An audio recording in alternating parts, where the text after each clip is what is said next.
Hey, halo everybody. Ketemu lagi bareng Bayu di podcast Suka-Suka Februari. Karena kemarin kita sepang tes dan minggu depan kayaknya akan menjadi buriram tes. Jadi kali ini adalah podcast Suka-Suka. Ini kayaknya nggak lama, nggak sehoror part keduanya sepang tes kemarin.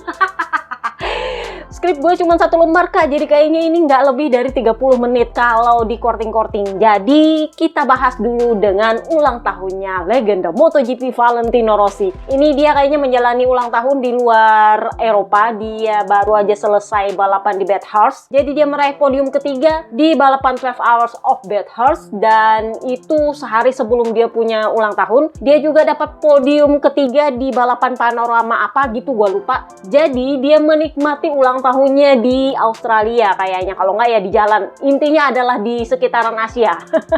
Kalau nggak salah sih dia mampir sebenarnya di Bali. Jadi kemarin ada yang tanya, kok MotoGP nggak nyinggung-nyinggung Bebe Vale? Ya iyalah, mereka sedang berusaha untuk menghapus Valentino Rossi dari peredaran. Jadi yang mengucapkan selamat ulang tahun ya banter cuman VR4016 dan tentu saja Yamaha. Jadinya ya oke lah, gue bisa memaklumi bahwa MotoGP hanya memberikan selamat kepada seorang Marc Marquez. Karena dia masih balapan sekarang dan itu adalah ikon yang sedang digadang-gadang oleh Liberty Media dan MotoGP. Karena kalau dibawa-bawa terus Valentino Rossi itu agak gitu. Kemarin ada yang tanya, kenapa Mbak Ayu bilang semoga Liberty Media nggak berminat untuk ngambil WEC balapan? Gue bilangnya gitu karena Valentino Rossi memang sangat dikenal sebagai legenda MotoGP, dalam tanda kutip perwakilannya MotoGP di dunia non-MotoGP itu. Jadi non-audiensnya MotoGP yang nggak pernah kenal MotoGP itu tahu Valentino Rossi itu sebagai perwakilannya MotoGP aka pensiunannya MotoGP. Jadi orang tahu, oh ini adalah orangnya MotoGP. Itulah kenapa mereka tahu MotoGP itu apa, karena Valentino Rossi yang balapan di situ. Meskipun ya mungkin mereka nggak minat untuk nonton MotoGP, tapi mereka tahu MotoGP itu apa dari seorang Valentino Rossi. Itulah kenapa kemarin katanya 12 Hours of Bathurst itu mencapai rekor 55.000 pengunjung di sirkuit. Katanya itu rekor banget. Jadi makin hari makin banyak orang yang berniat untuk nonton balapan mobil ini, lebih karena ada Valentino Rossi kayaknya nonton semua. Lebih karena ada Valentino Rossi yang ikutan. Mudah-mudahan gue salah. Jadi tahun lalu dia ikut kan nggak ada yang terlalu tahu bahwa Valentino Rossi ikutan balapan. Nah, karena ini mulai reguler, para penonton Australia yang kangen sama Valentino Rossi lebih memilih nonton Bathurst daripada nonton MotoGP. Kurang lebihnya kayak gitu. Nah, ngomongin MotoGP dan Australia, kabar terbaru nongol. Jadi kemarin MotoGP, gue nggak bisa bilang Dorna lagi kak, karena udah ganti nama perusahaan. Jadinya MotoGP Entertainment bla bla bla gitu kan. Jadinya kalau gue pikir-pikir ya, gue bilang aja MotoGP. Jadi MotoGP itu mengajukan proposal ke pemerintah Victoria kemarin untuk memindahkan balapan dari Phillip Island ke Albert Park. Albert Park ini adalah sirkuit tengah kota di tengah kota Melbourne yang biasanya dipakai oleh F1 untuk balapan. Nah sayangnya itu ditolak mentah-mentah sama pemerintah Victoria. Alasannya adalah satu, mereka merasa Phillip Island itu membutuhkan MotoGP untuk membantu perekonomian mereka. Jadi kalau mau dipindahkan ke Albert Park, otomatis ekonomi di Phillip Island itu nggak berjalan. Tetapi ya MotoGP juga bukan tanpa alasan meminta pemindahan lokasi. Itu karena sirkuit yang sudah, mungkin ini adalah salah satu sirkuit terlama yang masih menggelar MotoGP. Selama ini MotoGP digelar, sirkuit ini dianggap sudah tidak sesuai dengan tuntutan homologasi MotoGP. Mereka menganggap ini kurang aman. Sudah ya kangurunya, sudah ya camarnya, belum dia punya cuaca, belum lagi biayanya itu mahal ke sana. Jadi mereka punya akomodasi, logistik itu lebih mahal dari biasanya. Kenapa? Karena mereka harus bawa dulu ke Melbourne ke Phillip Island itu minimal 2 jam kalau nggak salah. Dan itu amat sangat sulit untuk mereka memanage-nya. Terutama karena para penonton yang asli Australia sendiri itu keberatan buat nonton di Phillip Island. Jauh banget. Gue inget kalau nggak salah tahun berapa ya itu, ada yang sempat ngajak gue, kita nonton di Phillip Island dong. Sebenarnya nggak masalah, tapi mahalnya itu loh ke sana. Tiketnya mungkin nggak seberapa, tapi perjalanannya itu satu makan waktu. Kedua ya dibilang mahal sih, ya standar sih, namanya juga Melbourne, tapi itu kesananya itu loh yang agak-agak ribet. Ini ya mirip-mirip dengan buriramnya Thailand yang agak ke ujung kulon sana, tapi kalau Thailand nggak semahal itu Kak sebenarnya. Jadi ya memang bahkan para penonton Australia sendiri itu males nonton di Phillip Island, karena kalau cuma sampai di Melbourne-nya katanya nggak masalah, tapi ke Phillip Island-nya itu sudah susah cari hotelnya, susah ininya, susah itunya, segala-galala susah katanya. Jadi ya mereka lebih memilih nonton di Mandalika. Mungkin sama mahalnya, tapi ya paling nggak lu sambil liburan lah Kak. Nggak cuma lihat pantai melulu, dan lu bisa kesana sini selain di Mandalika. Nah, yang gosipnya bikin MotoGP itu agak sebel adalah pemerintah Victoria itu kan alasannya minta dipindah itu karena MotoGP menganggap sirkuit Phillip Island ini nggak pernah diperbaiki. Jadi klaimnya MotoGP, kalau lu nggak perbaiki kita nggak bisa gelar di situ. Jadi diperbaiki dulu, homologasi lagi, baru bisa digelar. Nah, masalahnya pihak sirkuit juga tetap butuh tambahan dana dari pemerintah Victoria. Nah, pemerintah Victoria dalam keputusannya kemarin bilang, oke, kita akan tambah dana, tapi syaratnya adalah MotoGP harus berjanji akan menggelar Phillip Island itu paling enggak sampai 2031 katanya. Jadi harus dijanjikan dulu akan digelar, baru mereka keluar dana untuk memperbaiki Phillip Island. Nah, MotoGP punya kerja kan bukan kayak gitu.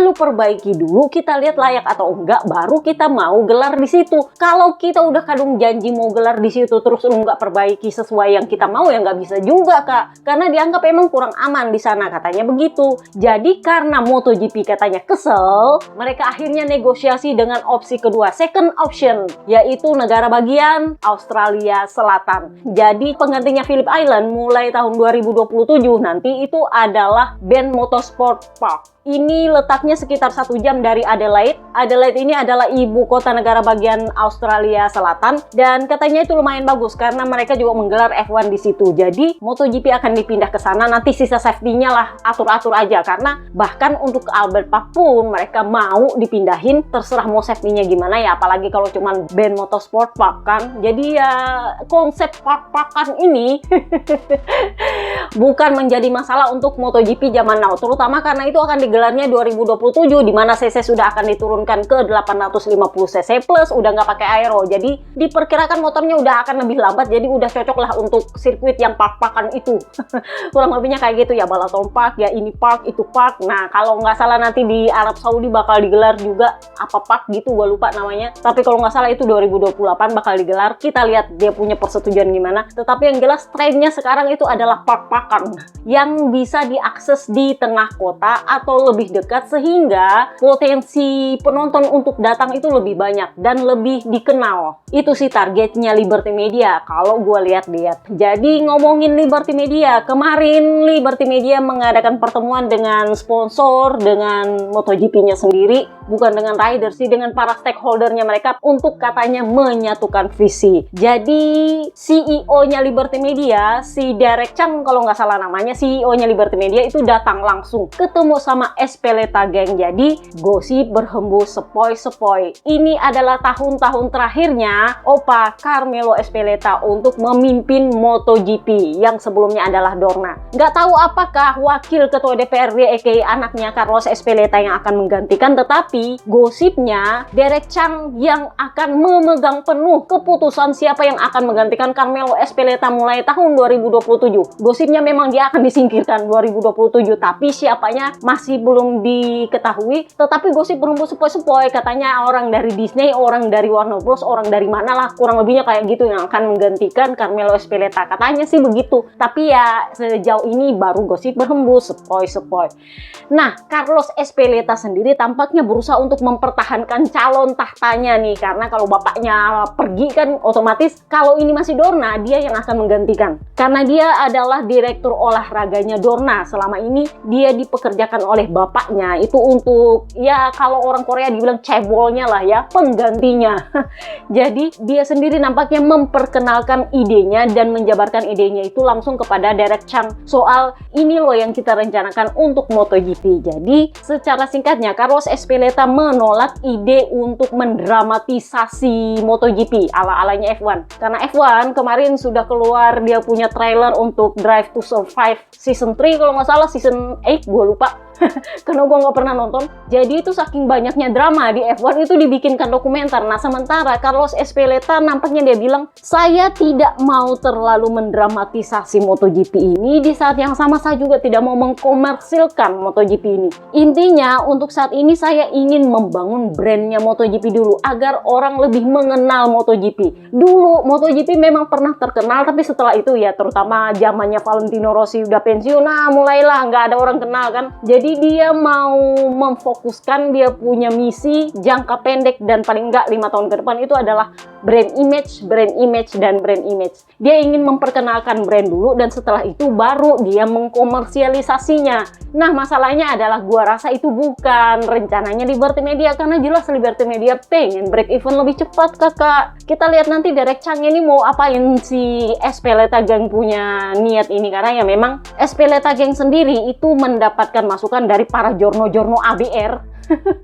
Jorno-jorno ABR ini sangat-sangat tidak menginginkan drama yang lebih beragam dengan KTP yang lebih banyak. Intinya adalah jangan terlalu banyak dibikin-bikin. Konsep Marc Marquez sebagai ikonnya MotoGP sekarang itu dianggap nggak mempan karena meskipun dia jurdun ternyata itu tidak menarik audiens baru. Memang membuat fans-fans datang, tapi itu adalah fans-fans lama yang selama ini menghilang karena dia nggak jurdun. Baru muncul lagi setelah dia jurdun, dan itu yang membuat ya memang yang hadir di sirkuit banyak, tapi itu bukan audiens baru. Nah sementara fokusnya Liberty Media adalah audiens baru. Jadi katanya Carlos Ezpeleta tetap ada jalan keluar tanpa harus mendramatisasi atau mengubah skenario katanya dalam tanda kutip, yaitu dengan memperbanyak konten-konten. Jadi kalau kalian lihat sekarang postingannya MotoGP, video-videonya, kalian tahu bahwa mereka punya kreativitas dalam bikin short atau reel itu lumayan bagus sekarang, lucu-lucu dan lumayan oke lah kalau menurut gue, karena itu yang mereka fokuskan, bikin reel atau bikin konten yang nggak perlu juga yang panjang-panjang bikin bosan, tapi yang pendek-pendek tapi bikin orang tertarik. Itu intinya menurutnya Carlos Ezpeleta. Jadi dia intinya pengen bikin brand MotoGP itu seperti apa tanpa menonjolkan siapa ini Marc Marquez, siapa ini Pecco Bagnaia atau bla bla bla, tapi dia lebih fokus ke kontennya seperti apa. Jadi kalau kalian lihat kontennya MotoGP, yang paling lucu sejauh ini menurut gue itu adalah perbandingan antara umur para ridernya LCR Honda. jadi umur para rider LCR Honda itu ibarat bumi dan langit. Dan caranya tim media MotoGP membuat perbandingannya itu menurut gue lumayan lucu. Kenapa? Karena si Diogo Moreira itu kan rookie paling muda. Ditanya, lu lahir tahun berapa? Ya, gue lahir tahun 2004 kalau nggak salah. Jadi diilustrasikan sebagai bangau yang bawa bayi. Sementara ketika Sarko, sang teammate di interview, lu lahir tahun berapa? Jadi si Sarko itu bilang, gue tuh lahir tahun 1900 bla bla bla. Dipotong karena memang dia adalah rider paling tuanya MotoGP sekarang. Umurnya kalau nggak salah 34-35 sekarang. Jadi memang dia adalah rider paling tuanya MotoGP dan diilustrasikan sebagai dinosaurus. Jadi lu bayangkan dinosaurus vs bayi yang lagi dibawa sama bangau, itu kan jauh banget bedanya. Itu sebenarnya kalau menurut gue lucu banget kontennya, meskipun ya ada beberapa fansnya Sarko dari Prancis yang bilang ini agak-agak nggak adil buat Sarko. Tapi menurut gue itu lucu sih. Jadi seperti itu yang diinginkan oleh Carlos Ezpeleta. Jadi dia tidak melulu soal Marc Marquez, soal Pecco atau drama-drama ala-alanya F1, tapi lebih ke konten yang lucu, yang menarik, yang catchy. Itulah kenapa dia bilang, kami sedang berusaha untuk meletakkan fondasi bagi pertumbuhan jangka panjang MotoGP. Jadi kami tidak terburu-buru untuk memonetisasi olahraga ini. Tujuannya saat ini adalah brand untuk mengembangkannya dan mendapatkan lebih banyak follower di seluruh dunia. Jadi untuk meningkatkan reach, untuk meningkatkan jangkauan keluar MotoGP, kami sedang menerapkan pergeseran strategis untuk mencapai tujuan ini. Jadi sekarang dia punya konten itu bukan yang drama alanya F1 yang maki-maki dan segala macam, itu kagak, tapi lebih ke yang kreatif, yang bikin ngakak dan yang lebih memancing orang untuk ini apa sih dia yang diomongin, kurang lebihnya kayak gitulah. Ya menurut gue lumayan menarik juga sih caranya, tapi apakah itu berhasil atau enggak ya gue nggak tahu juga sih. Kita lihat tahun ini akan seperti apa, karena nampaknya tim konten medianya MotoGP itu mulai bekerja di tahun ini. Nggak tahu apakah mereka punya kontrak baru berlaku tahun ini apa gimana, tapi yang jelas kalau kalian lihat lihat dari Sepang Tes kemarin, mereka punya konten-konten itu lumayan lucu loh. So, kita pindahlah ke pembahasan lainnya, Bursa Rider. Udah gue bilang skrip gue cuma 1 lembar, jadi pendek banget ini, Kak. Mungkin para ridernya juga lagi liburan, dan gue lihat di media kayaknya memang ada yang diulang. Bahkan media Indonesia yang kayaknya itu berita pas launchingnya Aprilia kalau nggak salah, itu mereka bahas lagi. Gue pikir itu udah 1 bulan lebih loh, Kak, masih dibahas. Gue lo udah bahas itu dari podcast suka-suka Januari Allah. So, Bursa Rider, gosip berhembus sepoi-sepoi, bukan gosip berhembus sepoi-sepoi sih. Carlos CK yang ngomong di wawancara dengan media KTPS, katanya kontrak para rider ini sebenarnya udah settle. Bursa Rider ini udah mulai settle, udah mulai closing. Jadi dia bilang, untuk pertama kalinya saya mendapati bahwa Bursa Rider itu nyaris selesai semua, bahkan sebelum musim dimulai. Jadi jurnonya media KTPS itu nanya, loh kok bisa kayak gitu, kan yang baru pengumuman cuma Marco Bes, yang lain belum ada pengumuman. Jadi dia bilang memang belum ada pengumuman. Masih ingat waktu di Sepang Tes gue bahas soal Quartararo, itu sebenarnya bukan sudah tanda tangan kontrak, tapi tanda tangan MOU, kesepakatan. Dan ternyata itu emang bener. Gue pikir gue cuma dengar gosip berhembus sepoi-sepoi. Jadi Carlos CK itu bilang, sebenarnya memang bukan kontrak, tapi letter of intent katanya. Sudah disepakati oleh masing-masing tim dan rider. Itu sebenarnya katanya udah sepakat. Jadi memang kabar terbaru dari Alex Marquez itu adalah dia sowan ke pabriknya KTM di Austria. Nah, gosipnya dia tanda tangan juga. Apakah dia tanda tangan kontrak? Ya, berhubung dia bilang dia akan mengumumkan kontraknya sebelum Buriram, ya mungkin itu tanda tangan kontrak. Tapi kalau dia belum pengumuman pas Buriram, ya berarti itu cuma tanda tangan. Ya seperti Quartararo juga, MOU juga. Jadi katanya Carlos CK, hampir semua rider itu sudah tanda tangan letter of intent, yang isinya adalah kalau tim memutuskan untuk mendepak ridernya, ada seat yang kosong, maka para rider itu akan menjadi pilihan pertama untuk dihubungi dan menandatangani kontrak. Katanya sih begitu. Jadi ya memang katanya belum ada pengumuman atau belum ada kontrak yang ditandatangan, tapi sudah ada letter of intent yang ditandatangan, termasuk Acosta dengan Ducati. Jadi menurutnya Cika, kalau udah tanda tangan kayak gitu kayaknya agak-agak sulit untuk melihat bahwa itu meleset. Semuanya menunggu Marc Marquez pengumuman dulu atau siapa pengumuman dulu, baru mereka mulai menjalankan semua letter of intent itu menjadi kesepakatan kontrak dan tanda tangan. Jadi dia cukup yakin bahwa letter of intent itu akan menjadi kontrak yang diumumkan. Ya kalau menurut gue ya memang masuk akal. Sejauh ini yang meleset itu cuman kasusnya Jorge Martin dengan Ducati. Itu gara-gara Marc Marquez ngambek ketika Ducati, Pramac, dan Jorge Martin itu sepakat bahwa Jorge Martin akan dipromosi menjadi adipati dan Pramac akan perpanjangan dengan Ducati, di mana Marc Marquez akan masuk menjadi ridernya Pramac. Dan itu yang membuat Marc Marquez bilang, lu berunding sendiri terus lu nggak nanya gue mau nggak masuk di Pramac. Makanya akhirnya dia ngomong di depan media, Pramac is not an option. Dan mulai dari situ semua letter of intent antara Ducati, Pramac, dan Jorge Martin hancur lebur. Jadi kalau mau dibilang letter of intent itu pasti akan menjadi kontrak, ya kasusnya Jorge Martin, Pramac, dan Ducati kemarin kagak.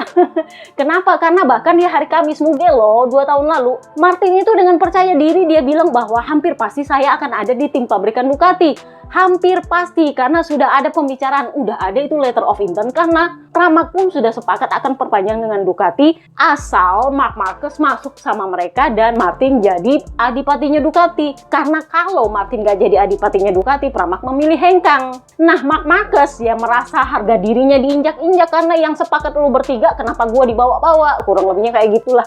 Akhirnya jadilah itu Pramac is not an option, dan itu cukup untuk membongkar letter of intent. Yang cukup menarik adalah apa yang akan Marc Marquez lakukan pasca Bolonya terang-terangan menolak adiknya menjadi adipati Ducati, tetapi tetap ingin mendepak Pecco dan justru mempromosikan Acosta. Kan udah gue bilang, ABR itu nggak setuju dengan ide ini. Kenapa? Karena kalau memang Alex Marquez nggak pantas jadi adipati Ducati, maka yang pantas untuk ada di situ adalah Pecco, nggak ada Acosta.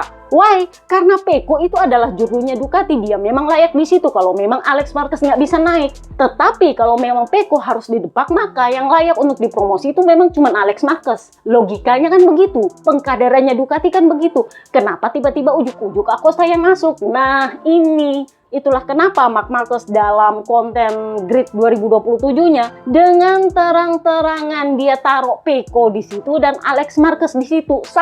Dia mau bilang bahwa kalau bukan Pecco yang di situ, maka tidak boleh ada yang di situ selain adiknya. Itulah kenapa adiknya dia taruh sama Pecco. Meskipun ya awalnya dia sempat sorong Pecco ke Yamaha. Setelah itu dia naikin lagi dan Acosta yang dia sorong ke Honda. Karena dia merasa kalau memang ada orang yang lebih layak berada di tim pabrikan Ducati selain adiknya yang adalah runner up Judun tahun lalu, itu adalah Pecco. Satu-satunya opsi. Karena memang skenarionya adalah Pecco is not an option, tetapi adiknya adalah the only option untuk dia sebagai Marc Marquez. Jadi dia terang-terangan itu ngancem Ducati. Gua tahu jelas, dan yang lumayan menarik adalah ketika di konten itu dia bilang, saya tahu terlalu banyak informasi. Itu tandanya bahwa dia punya antena sudah kencang dan dia tahu Acosta itu apa kesepakatannya dengan Ducati. Dia udah tahu sebenarnya. Itulah kenapa dia sendiri nggak mau meributkan Acosta, karena itu juga sudah berapa kali dia bilang hak prerogatifnya Ducati untuk menentukan rider. Tapi secara prinsip keadilan menurut dia itu nggak adil untuk adiknya. Wajar dong. Jadi dia alih-alih menempatkan dirinya di sampingnya Pecco, dia taruh adiknya di situ dan dia bilang, oh ya mungkin 2027 juga liburan. Itu artinya dia menyindir Ducati soal line up di tahun 2027. Nah, yang cukup menarik adalah manuvernya Alex Marquez ke KTM. Kan kemarin gue bilang, kalau dia pindah ke KTM, ini akan beresiko kalau misalnya kakaknya nggak diminta-minta, dan semoga gue salah, tiba-tiba breaking news, Kak. Ya, kalau dia punya kontrak 1+1, ya berarti misalnya nggak diminta-minta breaking news musim ini, adiknya kalau dia masih di Grace ini, belum pengumuman sama KTM, ada kemungkinan untuk dimasukkan dalam klausul untuk menggantikan seat dia. Ada kemungkinan. Kenapa? Karena dia adalah runner up Judun.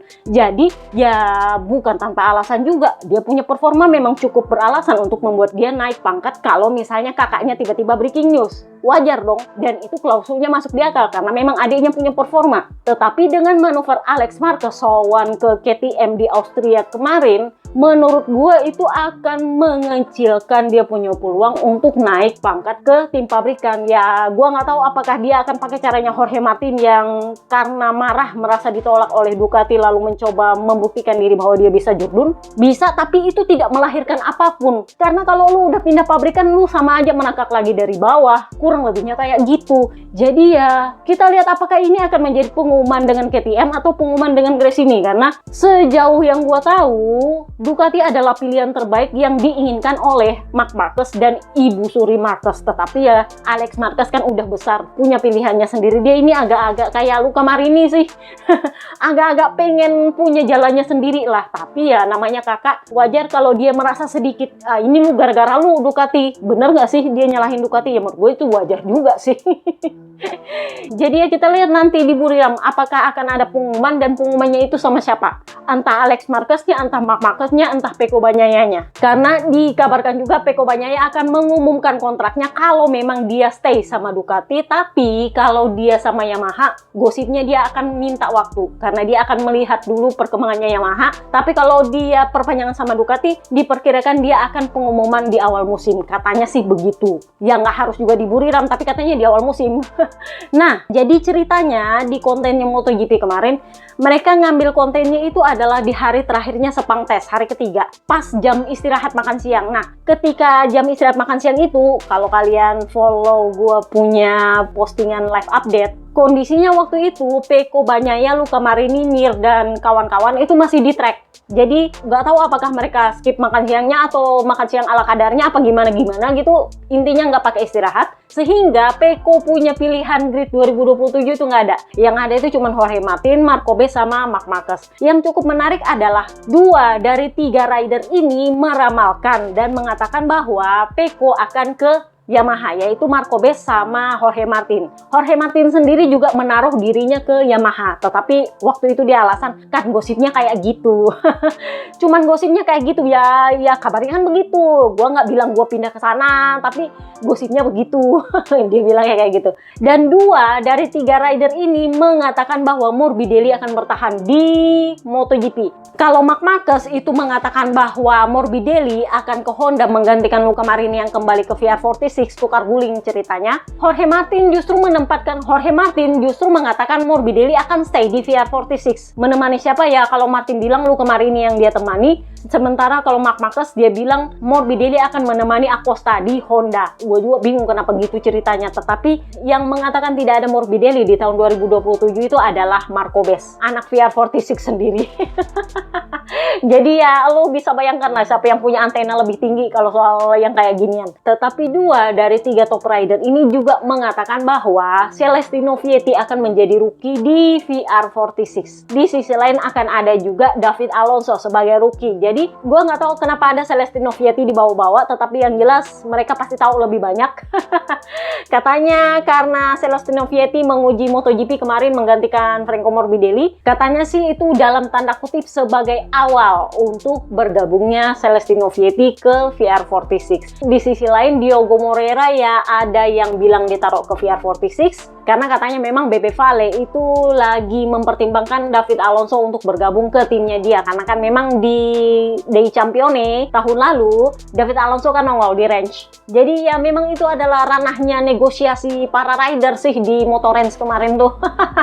Nah yang cukup menarik adalah salah satu dari 3 rider ini meramalkan Nicolo Bulega akan bergabung. Gua lupa siapa, Marc Marquez kah atau Martin kah yang bilang bahwa Bulega itu akan bergabung di VR46. Nah ini Bulega lewat manajernya mulailah mengancam Ducati. Kenapa gue bilang mengancam? Banyak yang bilang itu kan bukan mengancam. Kalau menurut gue mengancam. Kenapa? Karena satu, statusnya Nicolo Bulega tahun ini adalah test ridernya MotoGP Ducati untuk membangun motor 850cc untuk tahun 2027. Ini kan kondisinya Superbike baru mau mulai musim di Australia kan, mereka lagi tes Australia sekarang. Masalahnya adalah lu Jurdun aja belum, lu udah minta seat di MotoGP. Oke, masuk di akal kalau kemarin Toprak minta seat di MotoGP, tapi Toprak itu jurdunya udah berapa di Superbike, Kak? Wajar kalau dia minta naik ke MotoGP, ditambah lagi dengan usianya yang udah tua. Nah, sementara Nicolo Bulega, ya memang usianya 26-27 lah kalau tahun depan dia mau naik ke MotoGP.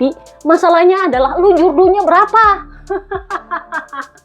Lu mau ngancam Ducati gimana cerita? Ya kalau lu jurunya 1-2 gini, kalau misalnya lu kayak Alvaro Bautista yang udah berapa jurdun untuk Ducati, terus lu minta seat ke MotoGP, mungkin itu masih masuk di akalnya Ducati. Lah ini lu jurdun aja belum, tapi lu udah minta seat, gimana sih? Apa cuman gara-gara patendenya si Toprak Razgatlioglu yang bilang bahwa kalau di Sepang kayaknya Nicolo Bulega akan lebih baik dari gua karena dia lebih presisi di tikungan. Di Sepang doang kakak.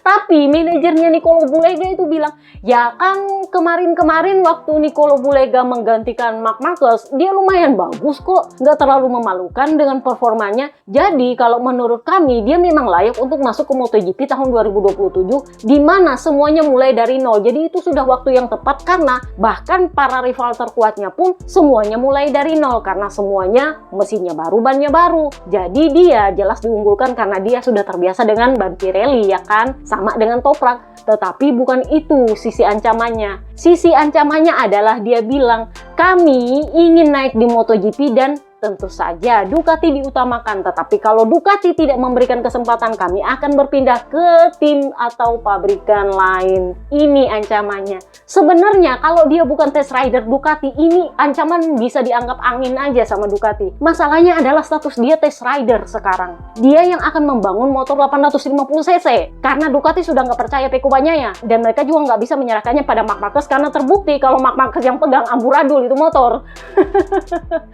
Jadi mereka memilih mempercayakannya ke Nicolo Bulega. Ya memang Papi Tardosi itu mengusulkan Nicolo Bulega untuk menggantikan Pecco, tetapi dengan letter of intent yang katanya sudah ditandatangan dengan Acosta, otomatis satu-satunya tempat Nicolo Bulega masuk ke MotoGP itu cuma di VR46. Pertanyaannya adalah VR46 mau atau enggak, karena VR46 juga mau melindungi para rider VR46 lainnya, Plus mereka juga mengincar talenta muda baru yang bukan KTP Italia. Ingat, Nicolo Bulega ini memang mantan VR46. Hubungannya dengan Bebe Vale juga sebenarnya ya bagus, tapi nggak bagus-bagus amat sejak dia pisah dari VR46. Gue ingat dia punya wawancara akhir tahun lalu, kalau nggak salah itu dia bilang, yang negatifnya ketika dia bergabung sebagai rider di VR46 dan sebagai rider akademinya, itu adalah bahwa masalah di tim atau masalah di akademi itu tercampur aduk dengan tim. Jadi lu nggak bisa membedakan antara masalah di tim dengan masalah di akademi, karena kan kemarin dia adalah ridernya Moto2 kan di VR46 Academy.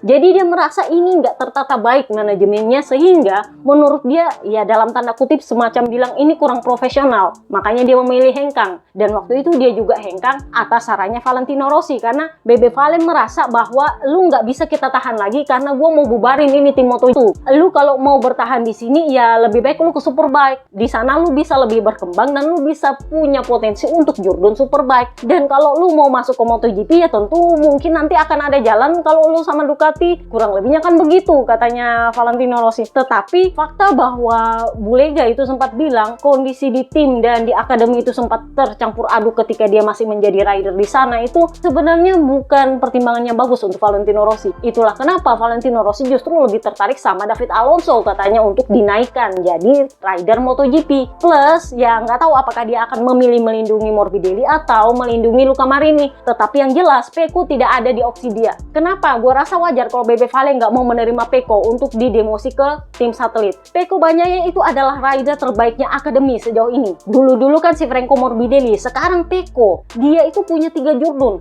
Kalau mau dibilang alasannya Ducati mendemosi dia ke tim satelit hanya karena dia ada di P5 1 tahun, ingat, selama ini dia kalau bukan Jordan, dia adalah runner up Jordan. Ngerti? Jadi Jordan 2 kali, runner up Jordan waktu zamannya Jorge Martin, baru tahun lalu dia terdepak dari 3 besar klasemen turun di P5 klasemen, dan cuman gara-gara fail 1 tahun itu terus dia didemosi ke tim satelit. Menurut Bebe Vale, it's not fair. Jadi menurutnya Bebe Vale, kalau memang Ducati nggak mau ngambil lu sebagai rider tim pabrikan, ya lu pindah ke tim pabrikan lain karena lu layak untuk itu. Ya kali Marco Marco Marquez ada di tim pabrikan, lu kemarin ini ada di tim pabrikan, lu turun ke tim gua, ya gimana, lu Jordan loh. Kurang lebihnya kayak gitu. Jadi ada kemungkinan besar memang Pecco akan ke Yamaha, cuman gua nggak tahu apakah akan langsung pengumuman atau enggak. Karena gosip berhembus sepoi-sepoi pasca mangkraknya mesin V4 di Sepang Tes kemarin, Pecco Bagnaia pun mikir-mikir mau ke sana. Jadi ya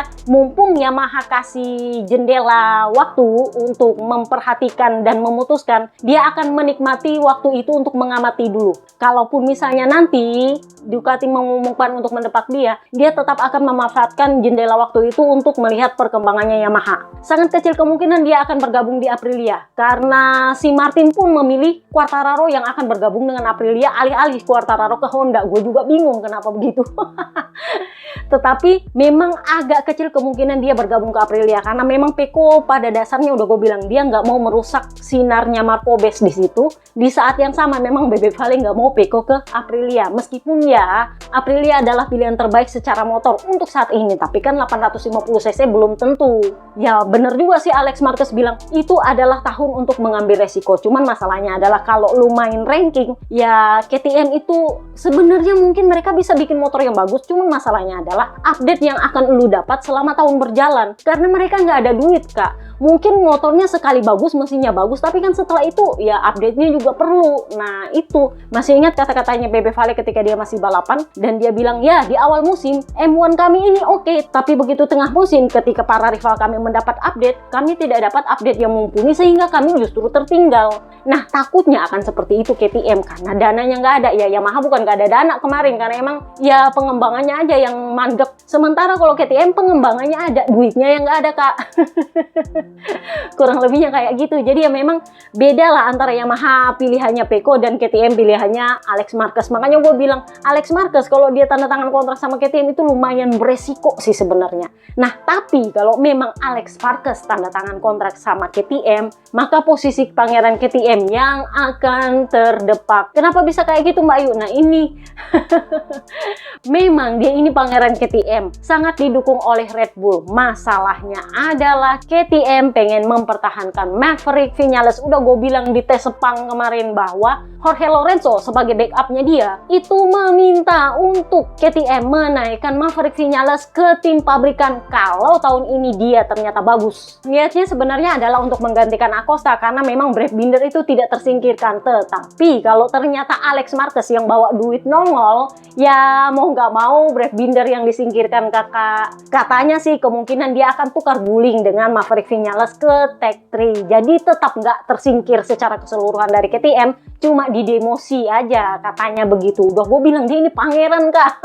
KTP-nya lengkap pula, jadi memang agak susah untuk disingkirkan. Jadi ya kita lihat akan seperti apa perkembangannya KTM. Nah kembali lagi ke Yamaha soal mangkraknya M1 V4. Gosip berhembus sepoi-sepoi dari Sepang Tes. Kan kemarin gue bilang di Sepang Tes mesin yang rusak itu ada dua. Satu punyanya Quartararo, yang mana Quartararo dalam wawancara terbarunya itu dia bilang bahwa sejujurnya saya tidak bisa dibilang optimis dengan prospek tahun ini. Karena saya tahu memulai segala sesuatu dari nol itu sama dengan kita merangkak dari awal. Jangankan baby step, untuk merangkak aja belum tentu bisa, apalagi baby step. Jadi kalau lu mau bilang kita langsung bisa berlari, nggak bisa juga. Nah sementara ini adalah tahun terakhir saya, jadi saya jelas ingin menang, dan kalau saya mau menang saya butuh motor ya bukan cuman baby step atau merangkak, tapi yang bisa lari. Larinya pun harus lari yang cepat, bukan cuma lari santai. Nah sementara Toprak gosip berhembus sepoi-sepoi. Waktu Yamaha absen di hari keduanya Sepang Tes, katanya dia nelpon dia punya manajer si Kenan Sofuoglu. Tahu nggak kenapa? Katanya dia mulai ragu dengan kondisi kontraknya dengan Yamaha. Makanya gue bilang di tes Sepang kemarin, Yamaha itu nggak terlalu peduli sama Quartararo. Yang dia pusingin ini Toprak. Kalau Toprak kenapa-kenapa, satu, mereka akan diserbu sama negara Turki. Kedua, ada kemungkinan itu akan ribut ala-alanya Aprilia sama Jorge Martin. Yap, klausul performa diaktifkan. Kenapa? Karena ini adalah peluangnya Toprak. Kalau memang dia mau ganti pabrikan atau pindah ke tim lain atau ke pabrikan lain, ini adalah peluangnya dia mengaktifkan klausul performa untuk pindah segera ganti tim di tahun 2027. Daripada lu ngambil resiko, ya kan? Emang bisa Mbak Yu? Ya bisa lah. Kenapa? Karena kalau itu mesin mangkrak, jelas bukan salahnya Toprak, itu salahnya Yamaha bikin mesin mangkrak, bener? Jadi jelas itu klausul performa bisa diaktifkan. Itulah kenapa Yamaha menjanjikan mesin yang baru di Buriram nanti. Jadi kita lihat kalau itu barang ternyata masih ada overhead dan mangkrak lagi, ada kemungkinan Toprak akan mengaktifkan klausul performa untuk segera ganti tim di tahun 2027. Karena kontrak dia kan memang diumumkan kemarin cuma 2026 kan. Meskipun itu multi tahun katanya, tapi 2026 yang diumumkan. Jadi kalau dia aktifkan klausul itu, maka 2027 dia bisa ganti tim atau ganti pabrikan pakai klausul performa. Karena memang itu bukan salahnya Toprak, itu salahnya Yamaha bikin mesin mangkrak, ya kan? Jadi memang bursa rider 2027 ini agak-agak complicated. Buat kalian yang tanya, emangnya Toprak masih mau diterima sama tim lain, Mbak Yu? Ingat, dia punya backup adalah Liberty Media, satu, kedua KTP-nya, ketiga, satu negara Turki. Itu di luar pendukung Indonesia, kakak. Karena gue tahu pendukung Marc Marquez pun itu ada yang mendukung Toprak. Lu harus jujur soal itu, kak. Jadi dia ini bisa dibilang image-nya sedikit lebih kuat daripada Marc Marquez sebenarnya. Sorry ABR, kan udah gue bilang ABR itu memang toksik, tapi kalau fansnya Toprak itu radikal, kak. Tim yang menerima dia ini dipastikan akan menjadi tim bintang. Masalahnya adalah apakah mereka sanggup menanggung fans-fans yang radikal ini. Karena kalau si Toprak kenapa-kenapa, siap-siap lu diserbu, kak. Seriously. Jack Miller sendiri meskipun ya Gino Borsoi bilang ada kemungkinan ini adalah tahun terakhirnya Jack Miller karena dia ada kemungkinan mau pensiun dan dia sudah terlanjur menjanjikan Izan Guevara mau naik pangkat ke MotoGP 2027. Katanya ada kemungkinan 2027 dia akan tetap dipertahankan, entah di Yamaha pabrikan, entah di Pramac, entah di mana, karena dia satu punya KTP langka, yang kedua kalau memang MotoGP akan pindah ke Australia Selatan di sirkuit yang baru, jelas KTP Australianya Jack Miller itu akan dipertahankan, Kak. Demi penonton Akamsi. Jadi kemungkinan besar dia akan dipertahankan, entah di tim mana nanti. Pokoknya dia akan dipertahankan. Meskipun ya Marco Bes bilang, bisa nggak sih 3 rider di Pramac?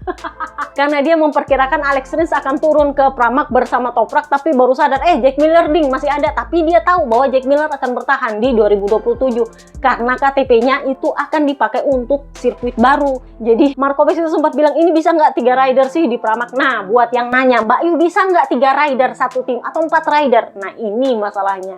Sejauh ini Dorna, Espeleta geng, ya bukan Dorna lagi sih, MotoGP sekarang, itu pengennya cuma ada 22 grid tetap. Jadi kalaupun ada tambahan itu adalah wildcard. Wildcard berarti ada 5 pabrikan kan. Jadi kalau mau ditambah jumlah grid, kalau masih Carmelo Espeleta di situ atau Carlos Espeleta di situ, kayaknya agak sulit buat nambah grid, Kak. Kecuali hanya bila kalau Liberty Media mengintervensi langsung untuk menambah jumlah grid. Bisa. Demi menyelamatkan KTP-KTP langka ini, Liberty Media memutuskan untuk menambah jumlah grid atau mengurangi wildcard. Karena sejauh ini Ducati kan nggak dapat wildcard sama sekali, Kak. Jadi ya, kalaupun nambah-nambah dari 22 grid, ya Ducati nggak bisa ikut. Cuman ada 4 pabrikan yang dapat wildcard sepanjang musim ini. Bener, kalaupun misalnya Ducati karena nggak dapat wildcard itu dialihkan menjadi 1 seat di entah di tim mana nanti, ya bisa jadi. Tapi ya grid tetap kan beda sama grid wildcard, Kak. Ini memang agak kontroversi, tapi tidak ada yang mustahil. Never say never kalau itu adalah soal Liberty Media. Kalau dia bisa bikin Jorge Martin terdepak cuman gara-gara Marc Marquez punya Pramac is not an option dan gara-gara Audi nongol di pintunya Domenicali, ya apa salahnya? Cuman ya memang gua agak pesimis kalau Liberty Media membackup Nicolo Bulega untuk naik ke MotoGP. Aduh, agak susah, Kak. Beda dengan Toprak soalnya, tapi ya di sisi lain Nicolo Bulega juga punya kartu asnya Ducati. Lu kalau nggak mau naikin gua ke MotoGP, gua akan ngobrol sama pabrikan lain, dan kalau dia ngobrol sama pabrikan lain, otomatis dia bawa rahasianya 850 cc-nya Ducati ke pabrikan lain, dan itu jelas musibah untuk Ducati. Ngerti? Itulah kenapa gue bilang Nicolo Bulega ini ngancem Ducati, karena alat untuk ngancemnya dia itu bukan Jurdun. Kalau dia bawanya Jurdun, ya itu artinya dia bawa performa. Tapi kalau gue bilang ngancem, artinya dia nggak bawa apa-apa, tapi dia bawanya rahasia Ducati. Jadi gosipnya memang ya Claudio Domenicali agak-agak sebel. Dia bilang, gua ngatur seat di sini aja agak pusing, lu lagi nambah-nambah bikin pusing. Agak sulit untuk mengatur gridnya seperti ini. Sejauh yang gua tahu, Ducati itu pengen Nicolo Bulega settle di Superbike ala-alanya Alvaro Bautista. Settle di situ memenangkan Jurdun untuk Ducati Superbike sebanyak mungkin. Nah, sementara ya, you know lah ya Bulega. Gua tahu dia ini prestasinya bagus, cuman ya mungkin perlu dibuktikan dulu lewat Jurdun. Dan juga, sorry tuh saya kalau attitude ngancem-ngancem gitu, gue agak-agak nggak srek sih, tapi ya udahlah ya. Karena Toprak kemarin juga kan main ngancem-ngancem ya kan, sampai akhirnya si BMW somasi dia. Karena bahkan untuk kasih Jurdun ke BMW pun dia belum, tapi dia udah minta naik ke MotoGP. Jadi ya BMW bilang, oh nggak bisa, kontrak lo belum selesai, nggak bisa lo main-main pindah aja ke MotoGP. Kan waktu itu disomasi. Dan untungnya Toprak bilang, oke, gue kasih lo Jurdun, tapi lo harus lolosin gue ke MotoGP. Dan akhirnya ya sepakat. Tapi ya akhirnya dia bawa performa, bukan pakai ngancem-ngancem lagi. Tapi kalau Nicolo Bulega ya memang agak ngancem-ngancem sih kalau menurut gue statusnya.